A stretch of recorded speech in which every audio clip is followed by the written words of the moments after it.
puissante, majestueuse, hors norme.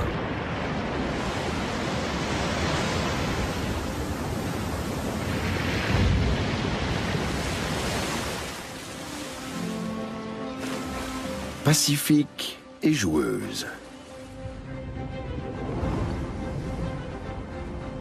Elles n'ont pratiquement pas de prédateurs ni d'ennemis, exception faite de l'homme.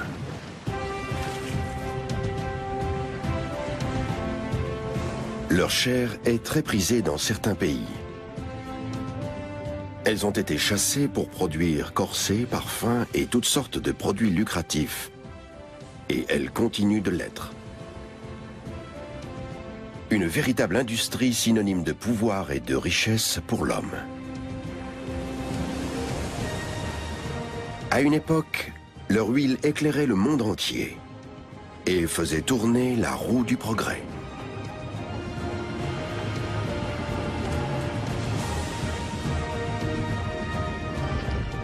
Le destin de l'humanité aurait été bien différent sans les baleines.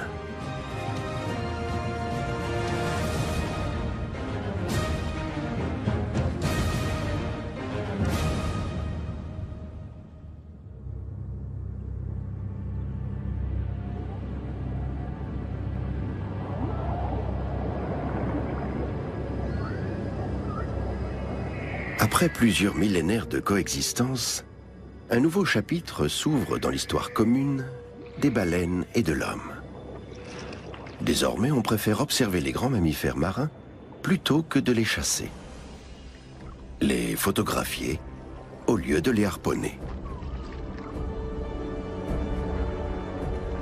Le contact s'est pacifié.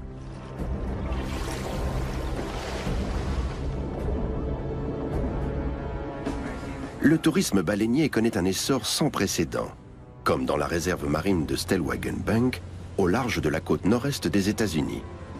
Autrefois pourtant, on chassait activement la baleine dans ses eaux.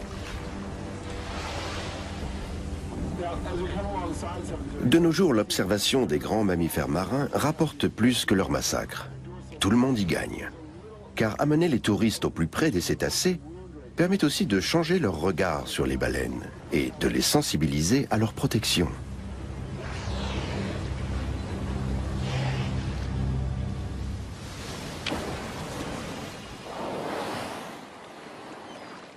Les premières représentations de baleines datent de plus de 3000 ans. Il s'agit de motifs gravés dans une défense de morse découverte tout récemment et qui évoquent la vie quotidienne des habitants des côtes arctiques. 4 hommes traquent une baleine à bord d'une embarcation.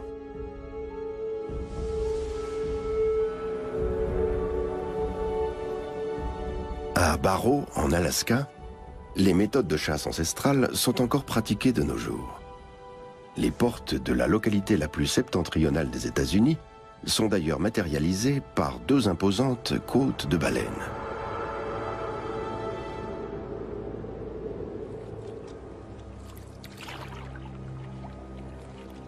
Les Esquimaux Inupiat chassent la baleine depuis des temps immémoriaux.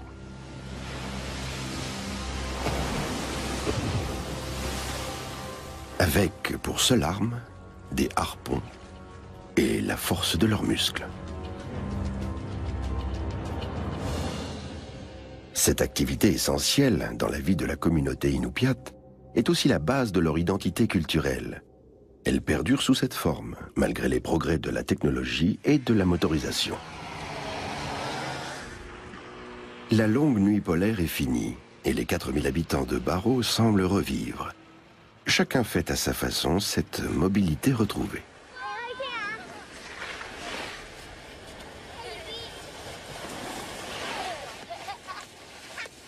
Il est temps que l'hiver se termine, car les réserves de nourriture sont presque épuisées.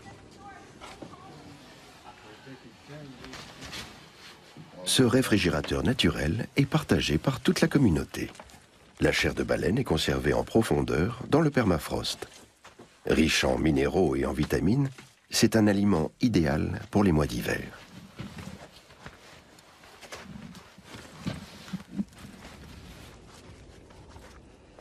Les fanons de baleine sont également récupérés. Ces lames de cornes flexibles sont utilisées aujourd'hui par les artisans sculpteurs de barreaux. Mais il fut un temps où les fanons étaient encore plus recherchés que l'huile ou la chair des cétacés.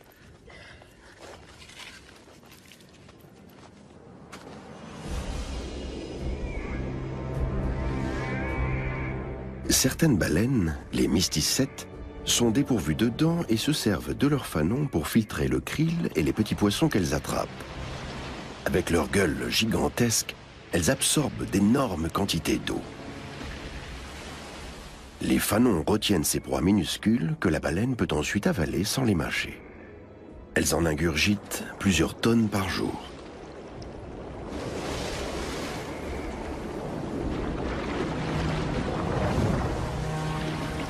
Légers et souples, les fanons ont une consistance très intéressante. C'est ce qui fait leur valeur.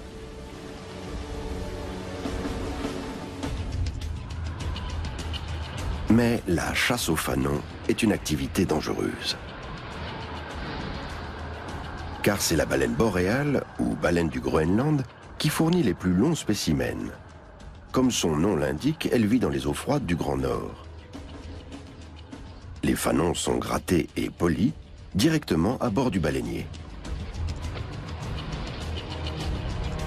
Ils sont dotés d'une élasticité étonnante, ce qui en fait un matériau idéal pour les parapluies et les dessous.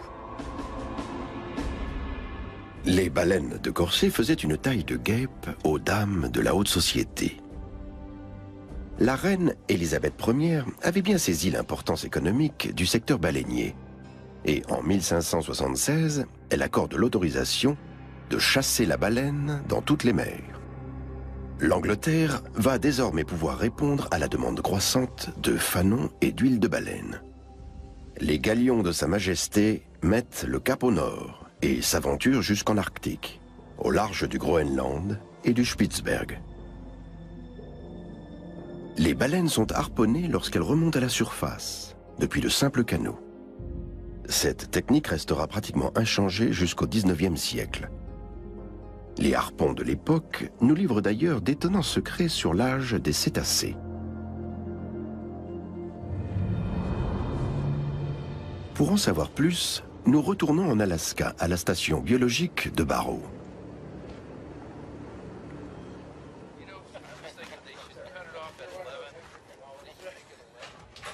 Le biologiste marin Craig George travaille ici au service de la commune.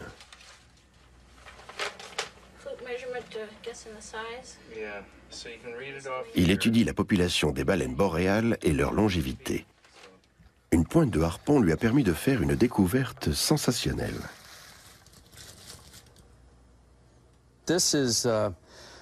Voici une pointe en pierre qu'on a retrouvée dans une baleine boréale. C'est le plus beau spécimen existant. Il témoigne d'un artisanat sophistiqué. Selon les archéologues, ce mode de fabrication a été utilisé pendant des centaines d'années. Mais ce type de harpon a été abandonné vers les années 1880 et remplacé par des armes américaines.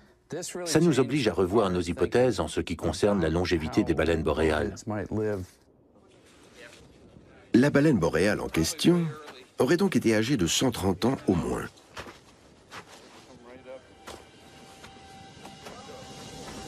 Craig George cherche à confirmer son hypothèse. D'autres méthodes permettent de déterminer l'âge des baleines. Par exemple, l'examen de la structure de leurs yeux. Pour cela, il accompagne des chasseurs au bord de la banquise.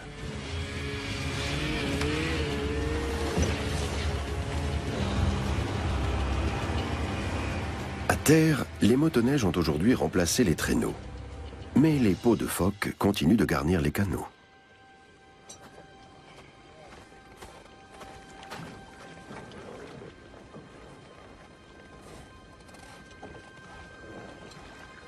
L'attente peut commencer par moins 20 degrés.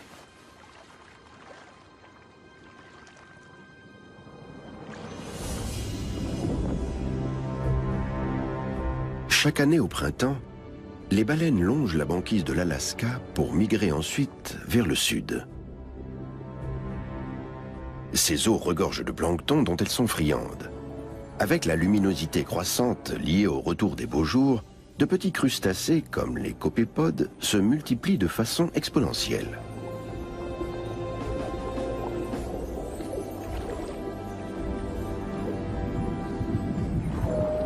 Les baleines sont également présentes un peu plus au sud, au large de la côte atlantique américaine. Le navire qui accoste ici à l'été 1620 va entrer dans l'histoire, le Mayflower. À son bord, des immigrants, des protestants fuyant les persécutions en Europe.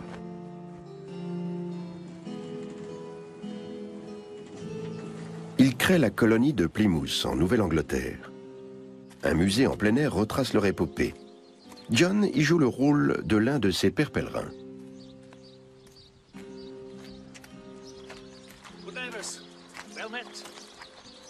Il connaît leur histoire sur le bout des doigts et nous raconte qu'à leur arrivée, les colons ne savaient rien de la pêche, a fortiori de la chasse à la baleine.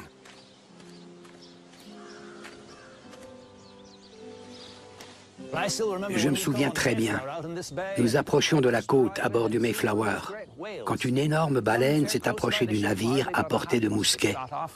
Quelques-uns ont tenté de l'atteindre d'un coup de feu, mais l'animal s'est contenté de souffler avant de s'éloigner. Les marins nous ont dit que nous pourrions vendre à bon prix l'huile et les os des baleines, et qu'elles étaient fort nombreuses dans les parages. Dans un premier temps, les nouveaux arrivants s'approchent prudemment des baleines échouées, qui leur étaient sans doute familières lorsqu'ils étaient encore en Europe. C'est en 1712 que les colons tuent leur premier cachalot, un carnassier muni non pas de fanons, mais de dents redoutables.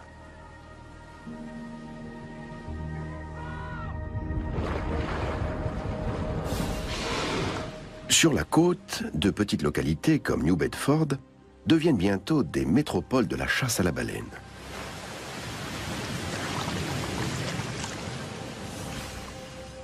L'huile de baleine rapporte gros, et bien des pèlerins deviennent rapidement des entrepreneurs. C'est le cas de William Roach, un millionnaire de New Bedford.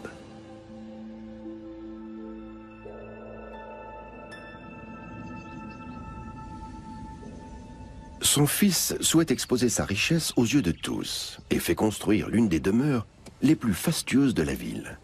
Il se lance à son tour dans le secteur baleinier et accroît encore la richesse paternelle.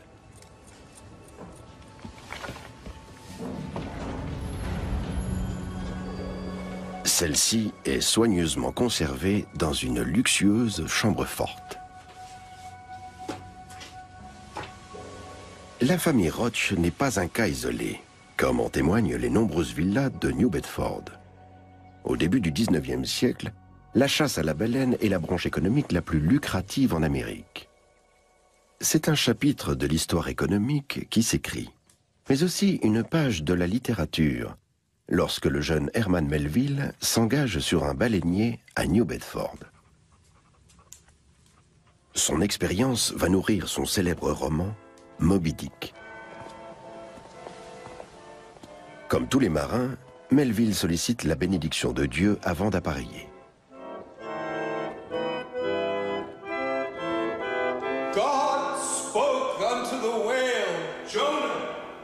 Chacun prie pour revenir sain et sauf, car la mer fait de nombreuses victimes.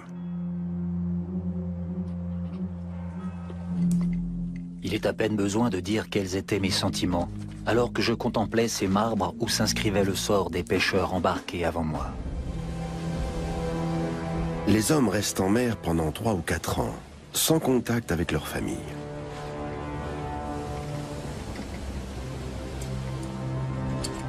Une fois à proximité des baleines, le harponneur prépare son arme.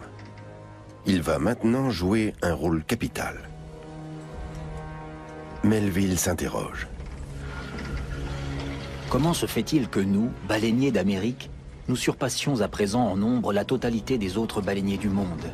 Que nous ayons une flotte de plus de 700 navires menés par 18 000 hommes. Des navires ramenant chaque année dans nos ports une moisson bien gagnée de 7 millions de $.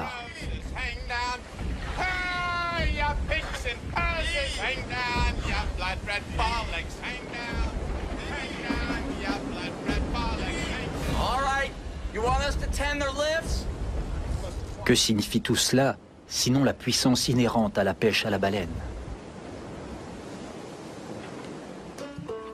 Au début du voyage, on danse encore sur le pont.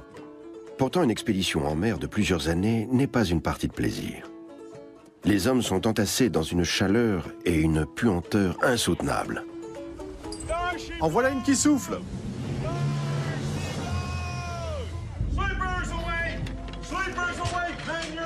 Une fois encore, l'équipage est mobilisé.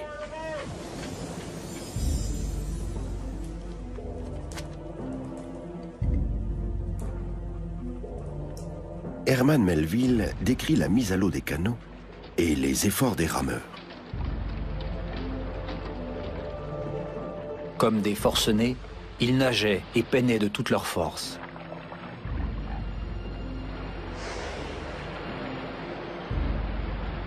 Jusqu'à ce que le cri attendu jaillit. Debout, pique!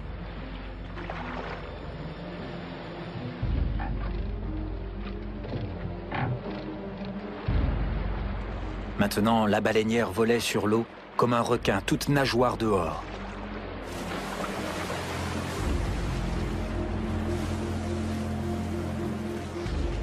Par chance, Melville ne connaît pas ce triste sort.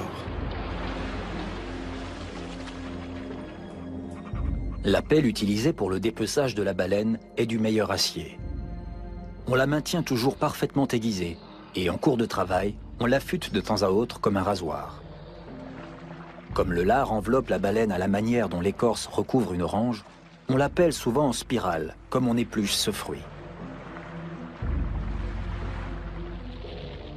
Le lard de la baleine est transformé en huile dans de grandes cuves installées sur le pont.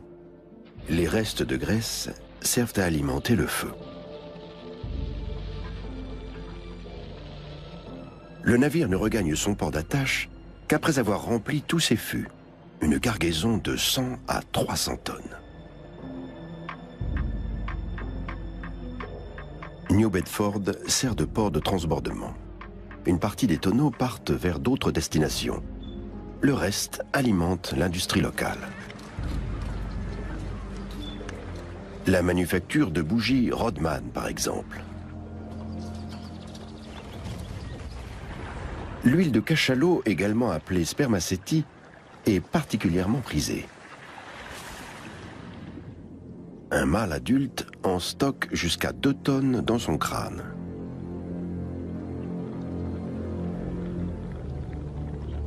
Mais les jeunes animaux sont également convoités, car leur mère n'est jamais très loin, ce qui permet de faire d'une pierre deux coups.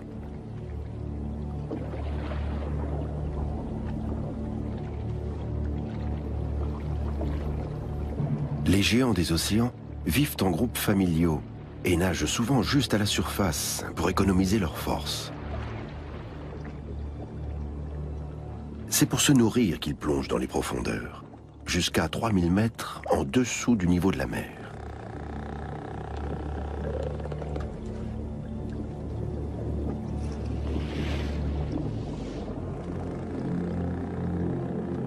Dans ce royaume où l'obscurité règne en maître, vit le calmar géant, l'un des plus grands céphalopodes. Le cachalot émet des ultrasons pour repérer sa proie.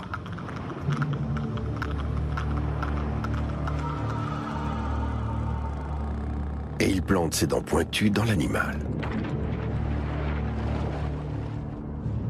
Ces mâchoires, on peut les observer au musée de la baleine de New Bedford. Elles sont une source de fascination inépuisable pour Robert Stewart, spécialiste des baleines. Le cachalot est la seule grande baleine à dents. Sa mâchoire inférieure en compte entre 38 et 44. La mâchoire supérieure est composée de cavités dans lesquelles ses dents viennent se loger. C'est l'une des caractéristiques les plus intéressantes de cet animal. La tête du cachalot contient un vaste réservoir concave qui renferme un spermacéti très pur et facilement accessible. On pouvait l'extraire directement du crâne de l'animal et le transporter en fût jusqu'à New Bedford.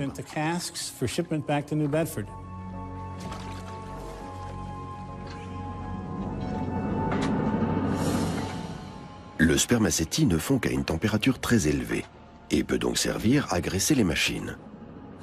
Dans les lampes, il se consume sans produire de suie ni dégager d'odeur désagréable. Il permet également de fabriquer des crèmes et des pâtes pour entretenir les cuirs ou imperméabiliser les chaussures. Sans oublier du savon ou encore de l'huile fine pour les machines à coudre. Le spermacétie assure aussi le bon fonctionnement des mécanismes de montre. Plus tard, il est utilisé comme additif par la toute jeune industrie automobile.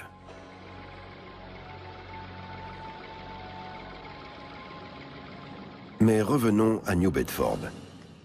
Ici, on est particulièrement fier des bougies à base de spermacétie. Cette huile et ces bougies brûlaient longtemps, avec une flamme claire et sans dégager de fumée. Par comparaison, les autres variétés de cire ou d'huile enfumaient tout le monde et sentaient mauvais.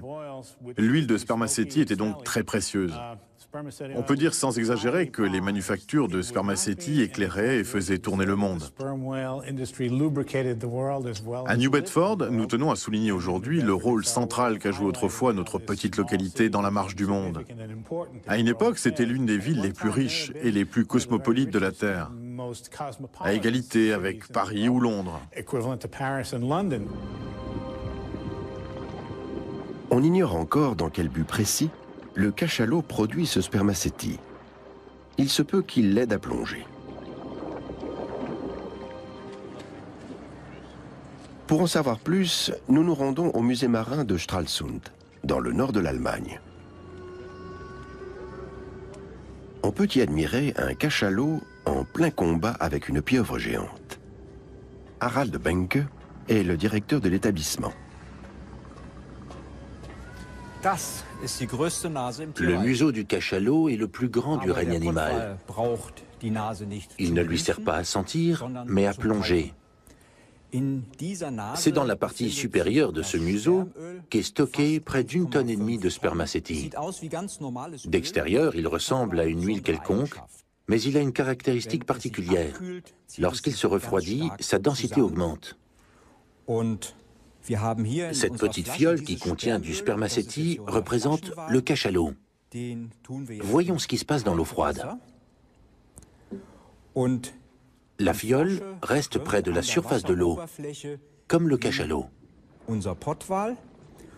Le museau de l'animal se refroidit au contact de l'eau froide et le spermacétie s'alourdit, ce qui permet au cachalot de plonger. Vous allez voir ce qui se produit avec cette bouteille.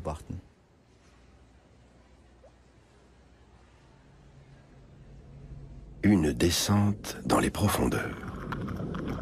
La technique de chasse du cachalot est mal connue, mais elle ressemble peut-être à ceci.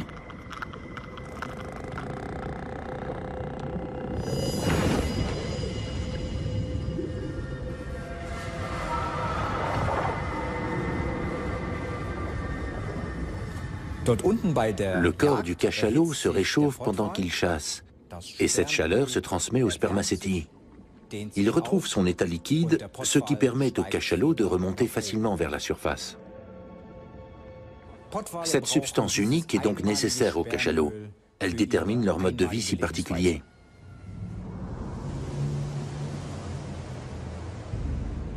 L'huile de baleine est un moteur de l'économie. Les flottes baleinières ne cessent de grandir, tout comme les profits. Cet essor stimule la construction navale et crée de nouveaux emplois. C'est l'âge d'or des chantiers navals. En certaines périodes, jusqu'à 550 baleiniers quittent le port de New Bedford pour les 4 coins du monde.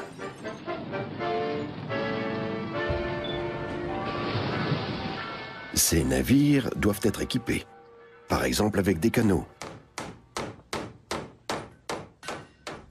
Il faut aussi des forges pour les harpons, des voileries et des corderies pour le gréement. Autant d'activités qui bénéficient du massacre des cétacés. Voici le bilan d'une semaine fructueuse. Chaque baleine tuée est consignée dans ce registre.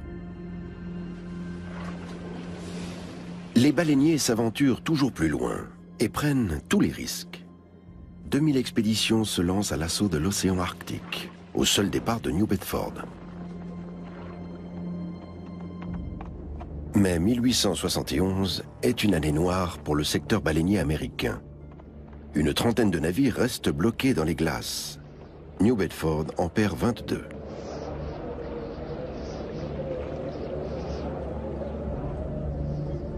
Le déclin de la petite ville s'amorce lentement.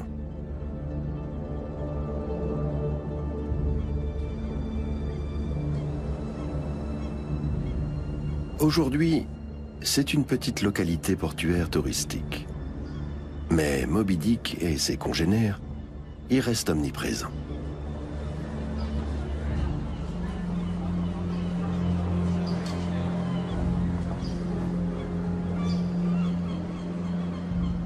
Pour New Bedford, la grande épopée de la chasse à la baleine n'est plus qu'un lointain souvenir. En Alaska, en revanche, c'est toujours une réalité. Au bord de la banquise, l'attente des Inupiats se poursuit. Pour les aînés comme Walter Hackpick, une baleine est considérée comme un cadeau.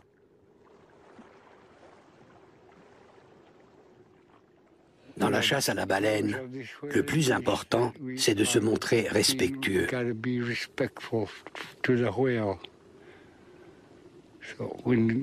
Avant de partir, nous commençons par prier et demander assistance afin que la baleine se donne à nous volontairement pour le bien de la communauté de Barrow.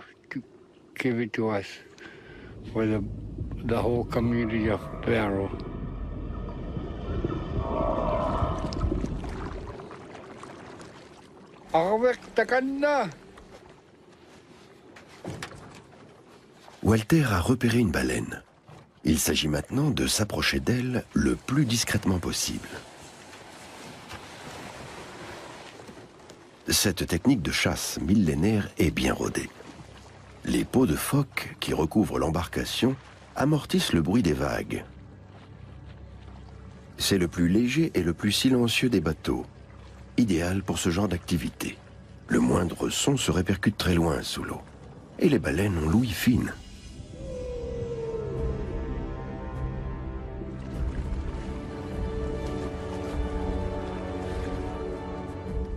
La baleine boréale est la seule à se risquer aussi loin dans les glaces. Si elle s'enfuit, les chasseurs n'ont aucune chance de la rattraper. Il n'est pas rare qu'ils rentrent bredouilles de ce genre d'expédition.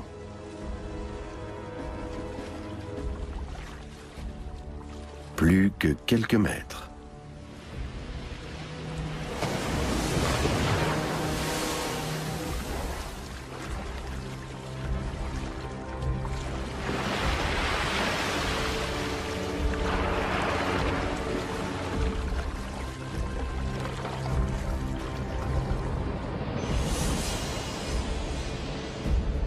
En 1868, le Norvégien Sven Foyn met au point le harpon explosif. Une arme très efficace, redoutable pour l'animal et sans danger pour l'homme.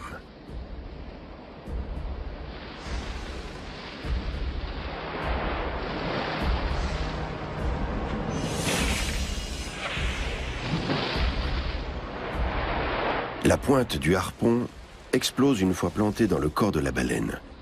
Ce procédé cruel ne lui laisse aucune chance, quelle que soit sa taille. Sur ces images, une baleine bleue, le plus gros animal que la Terre ait jamais porté, traqué par le pire prédateur de tous les temps. Au début du XXe siècle, les pays industriels s'intéressent plus que jamais à l'huile de baleine. Désormais, celle-ci entre également dans la composition de produits pharmaceutiques et cosmétiques.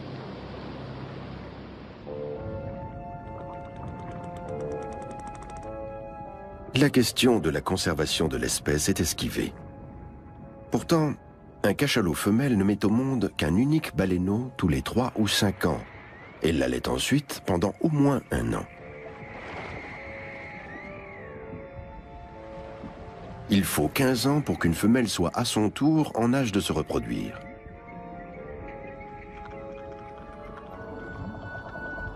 Une espèce qui se perpétue aussi lentement est particulièrement vulnérable.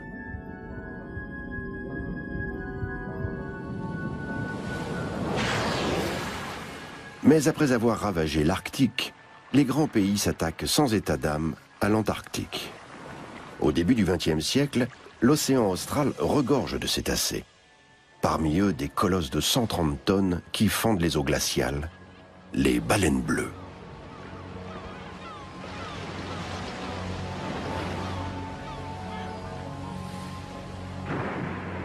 Ce paradis naturel d'un blanc immaculé devient bientôt un sanglant champ de bataille.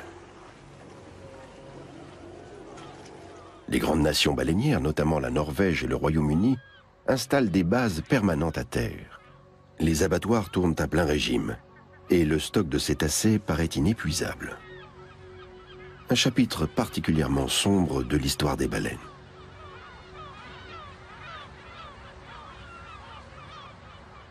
Grudviken, petite ville du bout du monde, fait même construire un cinéma.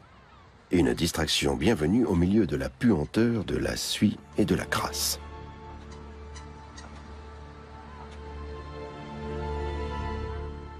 Entre 1910 et 1965, 1 400 000 baleines sont transformées ici.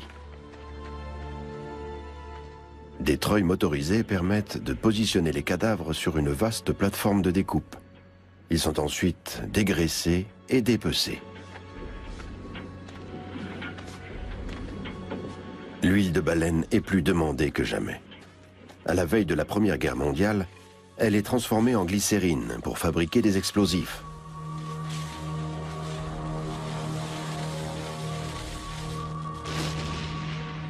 Elle est mise au service de la machine de destruction guerrière.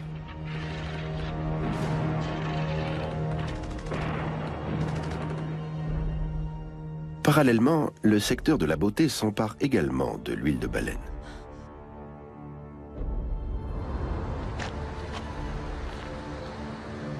Depuis des siècles, la parfumerie utilise l'ambre gris, une concrétion intestinale du cachalot.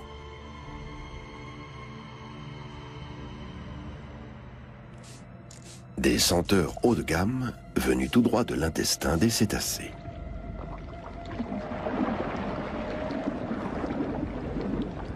Les paisibles géants marins sont de plus en plus considérés comme une matière première et non comme des êtres vivants. Nul ne se préoccupe de leur mode de vie en clans familiaux, de leurs souffrances ou de leurs ressentis. Leur valeur commerciale est la seule chose qui compte. Une baleine à bosse et son petit, qui pèse déjà 1,5 tonnes. Dès sa naissance, la mère a aidé son baleineau à atteindre la surface pour sa toute première respiration. Année après année, les baleines inventent de nouveaux chants.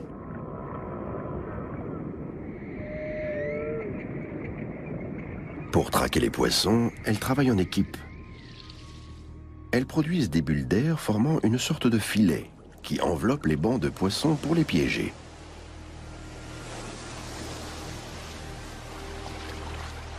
Elles n'ont alors plus qu'à se servir.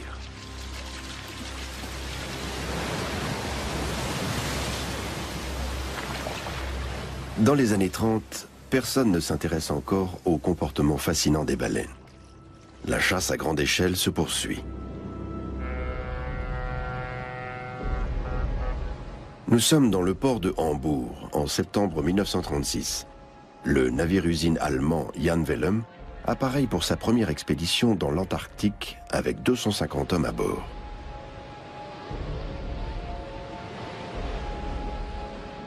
L'Allemagne est confrontée à une pénurie de matières grasses, qu'elle entend combler grâce à l'huile de baleine. Il s'agit de constituer des réserves pour soutenir la politique d'agression prévue par Hitler. Cette première grande campagne de chasse se solde par 920 baleines tuées, soit plus de 10 000 tonnes d'huile. Une partie finit sur le pain des Allemands sous forme de margarine.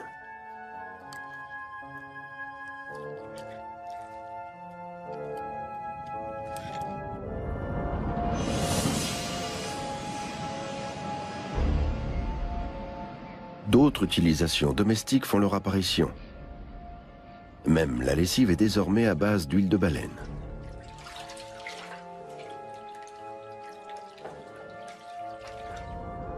La Deuxième Guerre mondiale amène un bref répit, tandis que les grandes puissances s'affrontent sur les océans.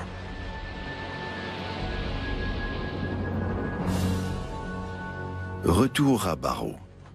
Le drapeau indique qu'une baleine boréale a été pêchée.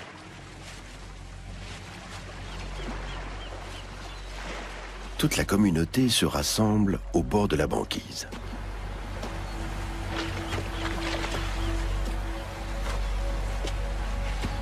Malgré son jeune âge, l'animal pèse déjà 12 tonnes. Pour le déplacer, pas question d'utiliser le moindre engin motorisé. Tout se fait à l'aide d'une poulie et à la force des muscles.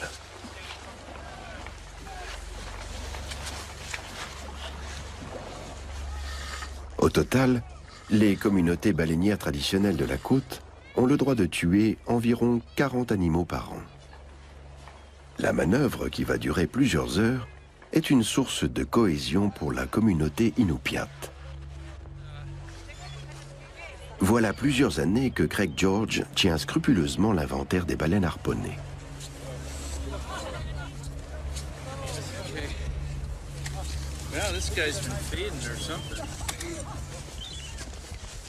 Il prélève des échantillons de sang et de tissu afin d'en savoir plus sur la filiation de l'animal et sur les clans familiaux formés par les baleines boréales. Le biologiste s'intéresse aussi à l'œil du cétacé pour tester une méthode censée déterminer l'âge des baleines.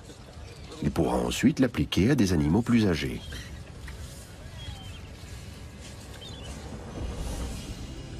L'une des baleines boréales soumises à ce test a été estimée à 217 ans. Le record de longévité sur notre planète pourrait donc être détenu par les cétacés.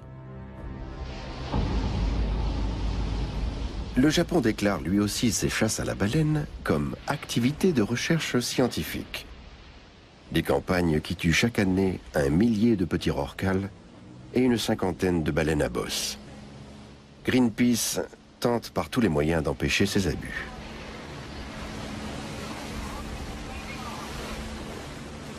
Le pays invoque sa tradition ancestrale de chasse à la baleine. Cependant, les techniques de pointe qu'il emploie n'ont plus rien à voir avec la tradition évoquée.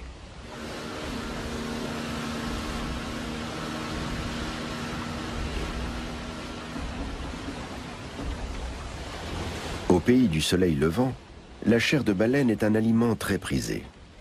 Toutefois, l'autorisation ou non de la chasse commerciale ne peut pas être fonction d'une simple question de goût.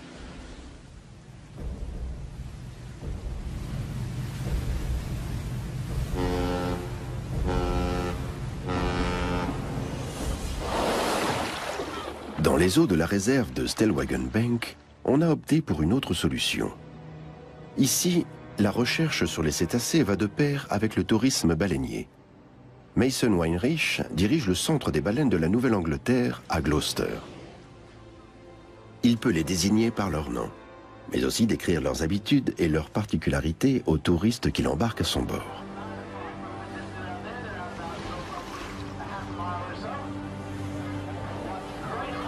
Il assure lui-même les commentaires, tandis que son assistante, Sarah, met les passagers à contribution pour photographier les mammifères.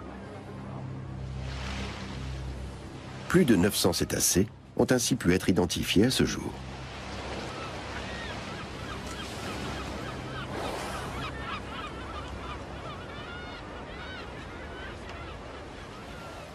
Chaque baleine à bosse présente une marque unique sur la nageoire caudale, qui permet de l'identifier à la façon d'une empreinte digitale. Mason Weinrich se bat depuis des années pour la protection des cétacés et a déjà obtenu quelques succès notoires. Nos recherches ont déjà porté leurs fruits. Stellwagen Bank est désormais une réserve marine nationale.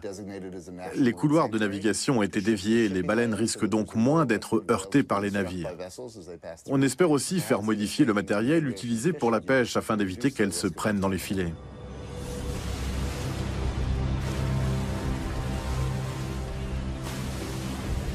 Aujourd'hui, la plupart des pays du monde ont renoncé à chasser les grands cétacés.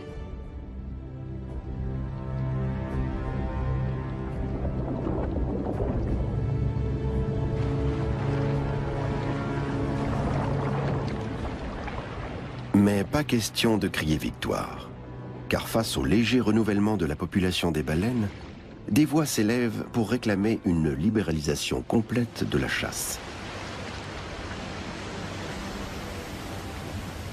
Et qu'en est-il des baleines boréales, espèces en voie de disparition? Craig George dresse le bilan de plusieurs années d'observation.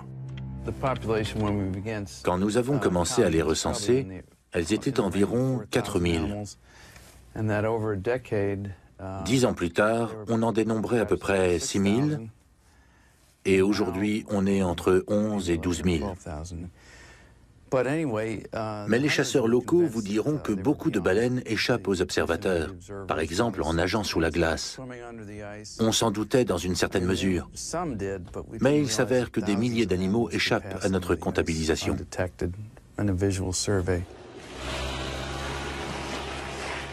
Aujourd'hui, la population de baleines boréales semble en sécurité. Leur nombre est supérieur aux estimations et ne cesse d'augmenter. Les Inupiats peuvent continuer à remplir leur garde-manger naturel.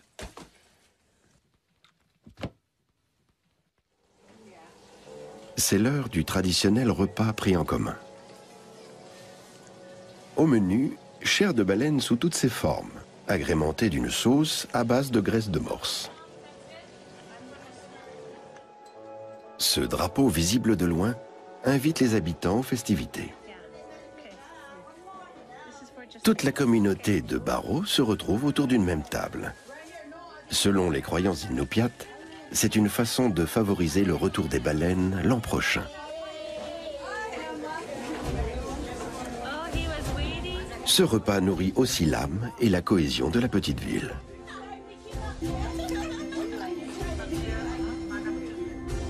Puiser des forces dans les traditions pour mieux résister à l'omniprésence de la culture américaine. Chasser pour ne pas disparaître. L'histoire commune de l'homme et de la baleine a décidément bien des facettes différentes.